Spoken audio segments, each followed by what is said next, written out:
डाला, लेकिन हम आके दे रहे हैं, ठीक है ना। सरकार आपका फेल है, विधायक भी फेल है, नाच रहा गाना। नमस्कार, मैं हूं आपका दोस्त आलोक कुमार। अभिवादन स्वीकार कीजिए मेरा। क्या बिहार में तेजस्वी यादव का तेज प्रताप ने हर लिया है, या फिर कांग्रेस पार्टी ने बीच चुनावी मैदान में ऐसी पटकनी दी है कि न वो महागठबंधन के नेता रह पा रहे हैं, न महागठबंधन का फेस बन पा रहे हैं, न वैसा रिदम बना पा रहे हैं जैसा उन्होंने 2020 में बनाया था। यही एक वजह है कि उन्होंने अलग से बिहार अधिकार यात्रा निकालने का फैसला किया है। 6 दिनों तक उनका रिदम कैसा रहता है वो देखने वाली बात होगी। लेकिन जो हालात हैं, हालात बता रहे हैं तेज प्रताप यादव जिस ढंग से खड़े हैं, भदेश आरजेडी को तेज प्रताप यादव ने अपने हिस्से में ले लिया है। इलीट आरजेडी रह गया तेजस्वी यादव के हिस्से में, जहाँ पे संजय यादव हैं, इलीट उनकी बोलचाल है, तमाम चीज़ें हैं, डांस करते हुए दिख रहे हैं इलीट अंदाज में। क्या आरजेडी का ऐसा स्वरूप लोगों को स्वीकार्य है? दरअसल तेज प्रताप यादव को जो ऊंचाई दी थी नीतीश कुमार ने दी थी 2017 में सरकार के दरमियान, जब उनका पिंड छोड़ा था और एनडीए के पास चले गए थे। लेकिन उस दरमियान लगातार तेजस्वी यादव के बारे में जो राय रख रहे थे सार्वजनिक तौर पर नीतीश कुमार, ये कहते हुए रख रहे थे कि दरअसल विरासत तेजस्वी यादव के कोई सौंपनी उन्हें अपनी पूरी राजनीति की। लेकिन जब वापस वो एनडीए में आ गए तब अकेले पड़ गए, और वो विक्षोभ को लेकर 2020 के चुनाव में तेजस्वी यादव गए थे पूरे उफान के साथ। यंग लड़का, 30 साल का लड़का गया था, 35 साल उनकी उम्र हो गई है। तो लोगों ने बहुत हद तक उनके पीछे उमड़ने का काम किया था। जो इस ढंग से उन्होंने यादव और बाकी जातियों को अपने साथ जोड़ने की कोशिश की थी, वो भी उनके काम आया था। लेकिन अभी जो हालात हैं, हालात इस कदर बुरे हो गए हैं कांग्रेस पार्टी के अलायंस के चक्कर में, मजबूती देने के चक्कर में, महागठबंधन में बढ़िया रिप्लेसमेंट देने के चक्कर में, राहुल गांधी, कन्हैया कुमार, पप्पू यादव ने मिलकर के उनको बिल्कुल डाउन कर दिया है, जो लो पे चले गए हैं। यही वजह है कि जब वोटर अधिकार यात्रा की बात हुई तो महागठबंधन की एकजुटता दिखाने के लिए लालू प्रसाद यादव को भी इस बीमार हालत में बाहर निकल के आना पड़ा। क्यों आना पड़ा? क्योंकि कृष्णा और लरू जो बिहार के प्रभारी हैं, और लालू प्रसाद यादव से मुलाकात ही नहीं किया था उन्होंने। आप समझ सकते हैं कांग्रेस पार्टी जिस हिसाब से खड़े होने की कोशिश कर रही है। जो कांग्रेस पार्टी 1990 तक बिहार में शासन करती थी, उनका वोट परसेंट 40% के आसपास था, जो घट करके पिछले चुनाव में घटते बढ़ते तकरीबन 8 या 9% के आसपास आ गया, 8.49% आ गया। 2020 की बात मैं कह रहा हूँ, 2020 की बात कह रहा हूँ। तो इस बार वो चाह रही वापस 1990 वाले फेज़ में वापस आने की। राहुल गांधी इस हिसाब से बहुत मेहनत की है। वोटर अधिकार यात्रा के 16 दिनों की जो यात्रा है, उसमें कुल मिलाकर के तेजस्वी यादव बेवकूफ़ बने हैं, या आरजेडी बेवकूफ़ बनी, या मुकेश सहनी बेवकूफ़ बने हैं, जो कुछ बने बेवकूफ़। राजनीति में ऐसा चलता रहता है। जिस ढंग से राहुल गांधी के पीछे वो लोग उमड़ के आए हैं, तो राहुल गांधी की पूरी कोशिश थी, जो एक बेस लाइन है कांग्रेस पार्टी का, जो बूथ लेवल के वर्कर्स हैं, एक बार फिर से जाग जाएँ। जो लोग छूट गए थे 1990 में, तकरीबन आप समझ सकते हैं 1990 में जो छूटे थे, वो 35 साल के बाद राहुल गांधी खड़ा कर रहे थे उनको। जो NSUI के स्टूडेंट विंग के लोग जो समय राजनीति कर रहे थे, वो अब परखर हो चुके हैं, कांग्रेस अध्यक्ष बनने की हैसियत में हैं। 35 साल के बाद उनके जीवन में कांग्रेस लौटा था। तो उन कांग्रेस परिवारों को, जो कांग्रेस के डीएक्टिवेट होने की वजह से, कांग्रेस के कमज़ोर होने की वजह से, अलायंस में चले जाने की वजह से, जो कांग्रेस पार्टी शासन करती थी, कह रहा हूँ मैं कि बार बार कह रहा हूँ, 1990 तक 176 सीटें हुआ करती थी कांग्रेस पार्टी। जो एक समय ऐसा आया कि कांग्रेस पार्टी की बिहार विधानसभा में सीटें घट के 4 रह गई। 4 रह जाना आप समझ सकते हैं। इसी ढंग से 2020 में उसकी सीटों की संख्या 27 थी, और फिर इस बार 2015 में उसकी सीटों की संख्या 27 थी, 2000 में घट के 19 आ गई। तो ये चलता रहा। लेकिन राहुल गांधी की पूरी इच्छा है कि 243 सीटों में कांग्रेस पार्टी को मुकम्मल 50 से ज़्यादा सीटें आनी चाहिए। वो कैसे आएंगी उसके लिए व्यूह रचना लड़ रहा है।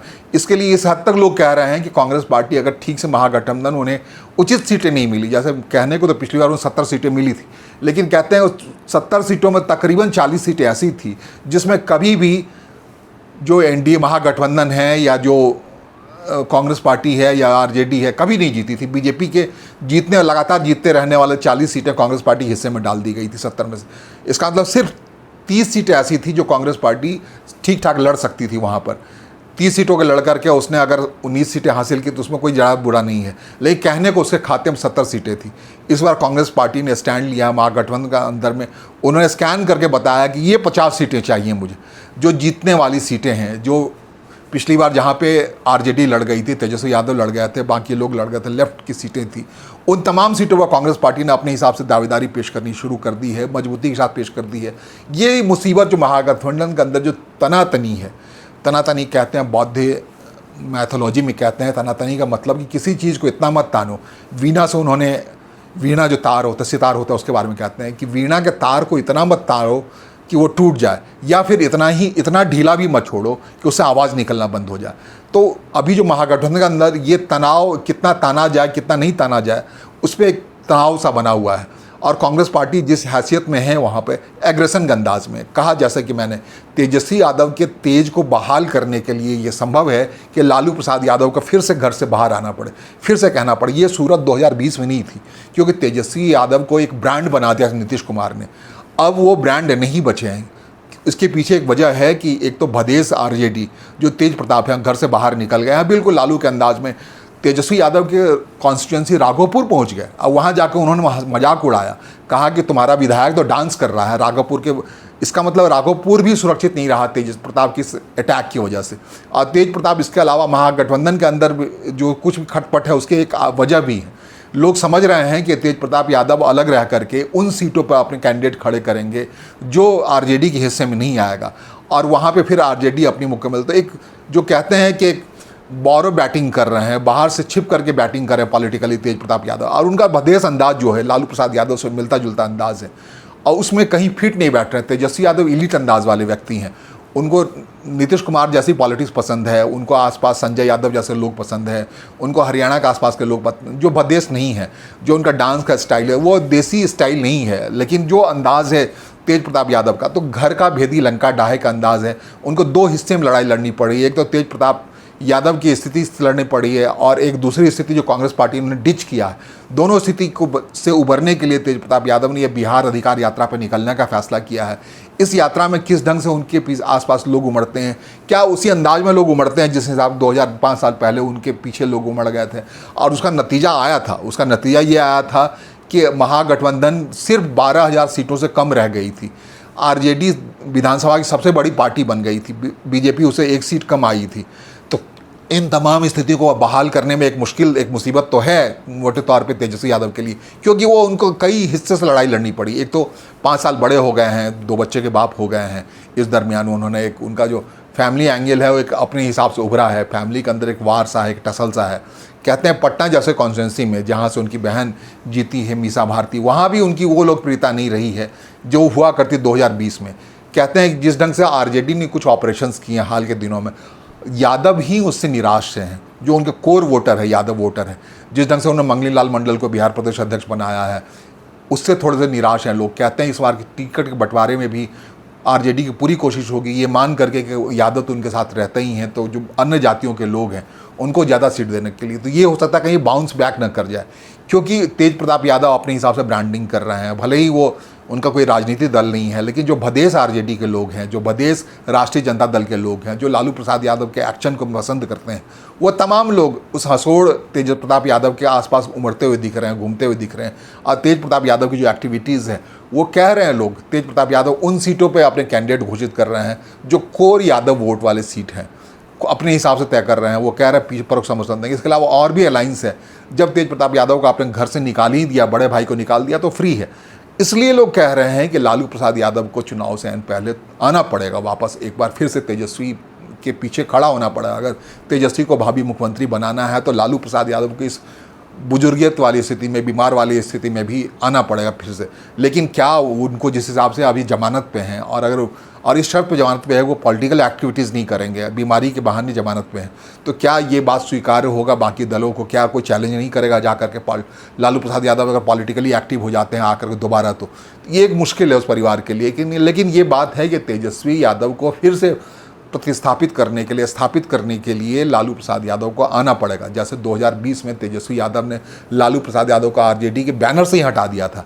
जो style of politics Tejashwi Yadav ने पिछली बार अपनाया था, वो ये कहते हुए अपनाया था कि भूल जाओ मेरे माता पिता क्या कर रहे थे, जंगल राज से मैं काफ़ी दूर हूँ, एलीट हूँ, सब कुछ हूँ। लेकिन मुमकिन है कि अगले महीने भर के अंदर में अगर ये बिहार अधिकार यात्रा उस ढंग से आवेशित नहीं कर पाया उनके कोर वोटरों को, तो हार करके लालू प्रसाद यादव को आना पड़ेगा। लालू प्रसाद के आने से एक फ़र्क ये पड़ेगा, तेज प्रताप यादव मानेंगे, थोड़ा शांत होंगे, और शांत होंगे तब कुछ बात बनेगी। लेकिन बात उतनी नहीं बन पाएगी, क्योंकि जिस हिसाब से कांग्रेस पार्टी बैटिंग कर रही है, लोग कहते हैं पप्पू यादव को कांग्रेस पार्टी अपने हिसाब से एक्टिव कर रही है, वो निर्दलीय हैं। लेकिन निर्दलीय सांसद हैं, तो कहते हैं कि पप्पू यादव उन सीटों पर जो कांग्रेस चाह रही है, अगर नहीं मिलता है महागठबंधन में सौदे में, तो वो पप्पू यादव के बैनर तले या पप्पू यादव परोक्ष मदद से वहाँ कांग्रेस पार्टी अपने कैंडिडेट खड़े करेगी या वहाँ चुनाव लड़ेगी। तो कुल मिला के कांग्रेस पार्टी जो एक बार वापस फिर से खड़े होने की तैयारी में है, उस तैयारी की वजह से तेजस्वी यादव का अपना हनक को बरकरार रखना एक मुसीबत का आधार बनता हुआ दिख रहा है। लेकिन ये आधार देखना है, जैसे कि जहानाबाद से शुरू होकर के उनकी यात्रा वैशाली में ख़त्म होने वाली है, 16 तारीख शुरू होने वाली है 20 तारीख से। क्या तेजस्वी यादव अपने पीछे वैसे ही भीड़ उमाड़ पाते हैं जैसा कि 2020 में उड़ा पाए थे, जैसे उस ढंग का समर्थन हासिल कर पाते हैं? क्योंकि बिहार की अब तब वाली स्थिति नहीं है, 2020 वाली स्थिति नहीं है। एक तीसरा मोर्चा के तौर पर वहाँ प्रशांत किशोर एक्टिव हैं, चिराग पासवान भी अपने हिसाब से बहुत एक्टिव हैं, उनके अपने वोटर अपने हिसाब से बंधे हुए हैं।